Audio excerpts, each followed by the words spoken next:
Hello there, this is One Step Past. I'm Bucky Wild, and welcome to the year 1932. Everything that I show you in this video is specific to that year. Before we get to the main feature, I'd like to tell you about some comic strips and a major cartoon star, all of which made their first appearances in 1932.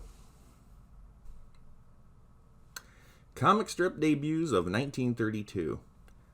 Pete the Tramp. This is a funny comic strip about a friendly hobo character, and it was around for a long time, like many of the comic strips that I'll be telling you about. Henry. He was a bald-headed little boy who didn't speak, but he always made trouble. Grinnin' Barrett. This is just a gag-a-day cartoon panel. Very funny, though. Napoleon and Uncle Elby. Funny dog strip. Napoleon's the dog. Alley Oop, the famous caveman character. It was an adventure strip, and it was also funny. Very offbeat kind of comic strip I always found. Entertaining, I really enjoy it, but it's certainly different. It's not a straight action, and I wouldn't say that it's a straight comedy strip either. Jane. Now, this is more popular in its native Britain than it is in the United States. However, it has been put into TV shows and movies that some people do see here stateside. It's a funny adventure strip that manages to find ways of partially undressing its heroine. It's still racy nowadays, but let alone in 1932, this had to be mind-blowing for some ultra-conservative people. But it's a good solid comic strip. Humorous. I think the strip is probably better than some of the TV and movie adaptations that have been made of it. And now, the major cartoon star who made his debut in 1932. Can you guess who it is? Come on, guess. I'll give you a few seconds. In the meantime, if you like what you see in this video, subscribe. One Step Past is all about presenting history in fun, interesting ways. There is a lot in store for you already on this channel, and much more to come. Now, for the unveiling of 1932's soon-to-be cartoon megastar, Goofy. Like a lot of great actors, Goofy started out as a bit player in the cartoon Mickey's Revue. He looked much different then, and was named Dippy Dog. It wouldn't take long for Disney to update his look and name. Here are some of the popular tunes of 1932. How many of these are you familiar with? Bing Crosby and the Mills Brothers, two real big power acts at the time, had a hit with Dinah. Rudy Valley, Brother Can You Spare a Dime? Now, Rudy Valley, he was America's first teen idol, very big star at the time, and a lot of people might know his name today, but I would have to say that his song, Brother Can You Spare a Dime, it was such a huge hit, that's probably more well-known to people today than him. Louis Armstrong, All of Me. Fred Astaire, Night and Day. Duke Ellington, It Don't Mean a Thing If It Ain't Got That Swing. Last but not least, the movies of 1932. Now, this isn't a comprehensive list. I don't have every movie made or released in 1932 from all over the world listed here. A lot of movies that are big money makers and or award winners, they become forgotten over time. Not all of them kind of stay in the minds of movie fans forever and ever. Sometimes movies that underperform when they're first released become fan favorites later on. Some of the movies I talk about here will be genuine hits of 1932, but all of the movies that I'm mentioning here are going to be significant. Tarzan the Ape Man. Now, this wasn't the first Tarzan movie ever made, but it was the first one that starred Johnny Weissmuller, who went on to star in 12 Tarzan movies altogether. And this is also the first time that anyone heard Tarzan yell. Tarzan never yelled before. That was sort of something that Weissmuller just kind of put in there, and it has stayed with the character ever since. Charlie Chan's Chance. It's an entry in the very long-running Charlie Chan series. The Charlie Chan films are really quite clever. There's nothing else quite like them, nothing else that was like them at the time. There was a lot of imitators of Charlie Chan, but nothing was exactly like it. Just for there was always some pretty solid mysteries going on there, and just a lot of neat things to see, especially in an old movie from that period. But there was no shortage of things like, trap doors and hidden rooms and different gadgets. And Charlie Chan himself was such a clever character. This particular movie is considered lost. Not all old films were well preserved, and some of them just got lost over time and haven't been found yet. I think the only reason that people still remembered this title at all is just for the fact that, it's Charlie Chan. But at the time, audiences would have liked it. So hopefully someday, this film gets uncovered and people can watch it and enjoy it again. The Sign of Four with Arthur Wantner as Sherlock Holmes. Now, Arthur Wantner, he was playing Sherlock Holmes long before Basil Rathbone did, who, Basil Rathbone, as you may or may not know, he kind of became the iconic Sherlock Holmes. That's probably the first person that anyone thinks about as being Sherlock Holmes is Basil Rathbone. But Arthur Wantner had made 5 films of Sherlock Holmes before Basil even started his first. And The Sign of Four is the 3rd movie in Arthur Wantner's series. And nowadays, it's probably a lot more known to people just because it is on so many different public domain releases, and it's a lot easier to find now than it was back then. At the time, I don't think it was a real huge hit, but nowadays, a lot of people are discovering Arthur Wantner's Sherlock Holmes films. Horse Feathers with the Marx Brothers.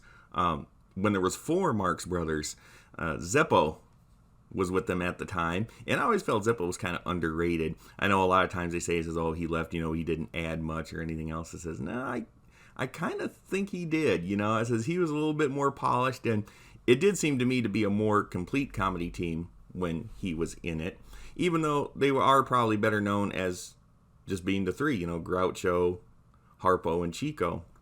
But I do think Zeppo played a part too, and this is one of their early hits that a lot of people are familiar with and know. Pack Up Your Troubles with Laurel and Hardy. Now, Laurel and Hardy, as far as comedy teams go, for me, they're at the top of the list. They are just so funny, and their movies are so watchable by everyone. And you're talking almost a century after the fact. In this movie right here, this is a funny film. It's straight funny film. But the subject matter, if it wasn't for them being such good comedians and for the writers just being so funny, it could have played out as a drama. Thank goodness it didn't. And what I mean by that is, like, this movie it's actually set in World War I in 1917, and then just shortly after World War I. And the subject of it is that Laurel and Hardy, they had a friend in World War I. Their friend is killed in action. At the same time that has happened, this friend's wife had left him, and their daughter ended up going into a foster home. And so Laurel and Hardy, they take it upon themselves to go rescue their friend's daughter from this foster home where she's not being treated very well, and to take her to his parents, to his friend's mom and dad, who are actually, as it comes to find out, the little girl's grandparents are wealthy. So it all turns out, and it's all a happy ending and everything. But if it wasn't for how funny Laurel and Hardy were, and just how funny the story was made itself with all the different sight gags and everything else. But it's very watchable. I highly recommend it. The Dentist with W.C. Fields. Now, this is a comedy short. This wasn't a feature. W.C. Fields, he was making features at the time. However, this is just a short film. And why this is significant now is it's pretty wild. I mean, even by pre-code standards of the day, Fields, he's out there in this one. This has so much humor that is so not PC friendly today. There's different racial humor. There's definitely some suggestive sexual type humor in there. He does throw in a swear or two in there. These are all things that really were not as common in old movies as you think back then. But in this one, it is there. It's very funny. The story of it is very funny. But this is one of those things I think it kind of picked up steam later on. It might have been popular for the time, but it was just a comedy short. Nowadays, I think it's probably been seen and it's a little bit more common to find nowadays probably than it had been decades earlier. Destry Rides Again starred Tom Mix in his very first talking picture. He had been a very big Western star during the silent era, and this was quite an event right here that, you know, he's talking for the first time. He'd been around for so many years, and now he's making talking pictures. And you may have heard of this title. There was another film in 1939 made called Destry Rides Again that starred Jimmy Stewart in it. It has nothing in common with this film other than the title. The original Scarface film. Now, this is one of those movies that it was not a hit in the theaters at the time. It's more famous now than it was then, especially due to the 1983 remake with Al Pacino. That's a whole nother story. That one was very successful and still continues to be successful. The reason that this one didn't hit at the box office is because it was deemed too controversial. There were censorship battles of it. It was pulled from theaters. This was one of those films that was considered just a little bit too edgy at the time. A little bit too violent, a little bit too seedy. I don't know. It was just a lot of uncomfortable material that people just didn't want to deal with in movies back then. So, unfortunately, it just didn't make it. It wasn't due to lack of it, you know, being good or good acting or good writing or good action or anything like that. It was just one of those that people just weren't ready for yet, or they thought they weren't ready for it anyway. And it was more or less just kind of canceled out of existence. The Mummy, the one that started it all, with Boris Karloff. In the previous year, he had hit it real big with Frankenstein. Now, this is not picking on his acting ability or anything else, but I'm not really sure that he's showing us his range in this film. I never really thought of his Mummy as being much different than Frankenstein, just with bandages, or, you know, but it was a huge hit, and it's inspired so many different sequels and remakes, and I do think that a lot of the more current Mummy remakes are actually better. I mean, they're better films, better stories, better acting, all across the board. But this is significant because this is the very first one, and it's still memorable with audiences. Whenever you think of The Mummy, you think of Boris Karloff. Now, Bela Lugosi had hit really big earlier in 1931 with Dracula. And after that, his fate was just sealed. I mean, it says, hey, let's put this guy in more bad guy parts. So 1932 saw two significant Bela Lugosi films in The Murders in the Rue Morgue and White Zombie.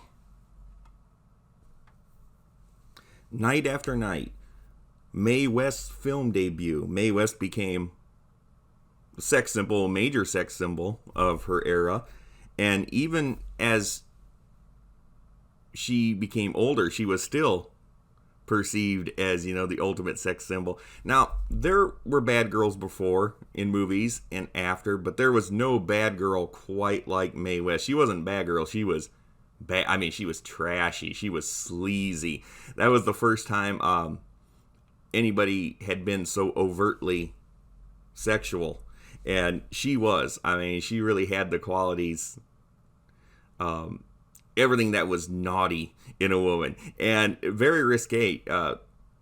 She had to fight a lot of censorship battles, and it wasn't always smooth sailing for her, but people found her entertaining, and she always had an audience, and people still remember her. And to wrap things up, some more important films from 1932. The Last of the Mohicans, Mr. Robinson Crusoe, Bird of Paradise, A Farewell to Arms, 13 Women, Me and My Gal, Goodnight Vienna, Grand Hotel, and Tiger Shark.